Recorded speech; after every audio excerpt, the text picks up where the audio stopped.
तुम्ही दाखवतात चॅनलवर आणि तुम्ही जिथे बघताय मी कामात आहे. मी आता या नवीन महाबळेश्वर हा मोठा प्रोजेक्ट आहे, याच्या मागे मी लागलेलो आहे. मी गावी आलो की लोक म्हणतात नाराज झाला. मला तर या प्रकल्प पूर्ण करण्यासाठी अनेक वेळा गावाला यावं लागेल, या भागामध्ये फिरावं लागेल, बरोबर ना.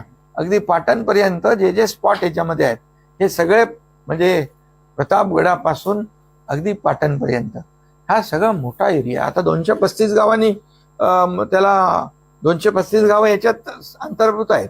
295 गावांनी आणखी मागणी केलेली आहे. त्यामुळे हे मोठ्या प्रमाणावर ह्या पर्यटन जिल्हा म्हणून याची ओळख निर्माण होईल आणि त्यासाठी जे एफर्ट्स घ्यायचे आहेत ते इथला मी भूमिपुत्र म्हणून मला घ्यावे लागतील. एक छोटासा प्रश्न आहे, रायगड आणि नाशिकच्या जागेबाबत पालकमंत्रीबाबत त्याला स्थगिती देण्यात आली. खरं तर मी त्या ठिकाणी आपण म्हणजे उमेदवार आपलेच इच्छुक होते याबाबत चर्चा होती, दोघावले होईल, त्याच्यावर मार्ग निघेल. आता काही काळजी करू नका. बघा, तुम्हाला सगळ्या जेवढ्या चिंता आहेत त्याच्याविषयी तुमच्या चिंता प्रश्न आपाप सुटतायत की नाही.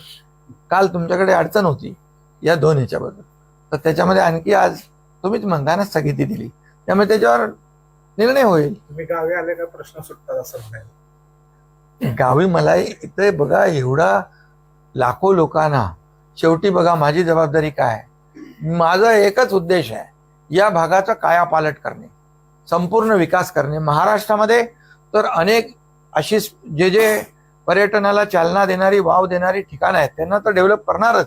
म्हणून पर्यटन मंत्री शंभूराज देसाई यांना मी स्वतः सांगितलंय की तुम्ही जे जे असे जिथं पोटेन्शियल आहे पर्यटनाला चालना देण्यासाठी त्याचं सगळं तुम्ही पाहणी करा, व्हिजिट करा. काही ठिकाणी आम्ही जाऊ, काही ठिकाणी मुख्यमंत्री जातील, आम्ही जाऊ पाहून या ठिकाणी. आणि म्हणून या भागाचा विकास करणं, कायापालट करणं आणि इथल्या लोकांच्या जीवनामध्ये आमूलाग्र बदल घडवणं आणि इथला इतिहास, इथली संस्कृती जोपासणं, वाढवणं हा देखील उद्देश आहे.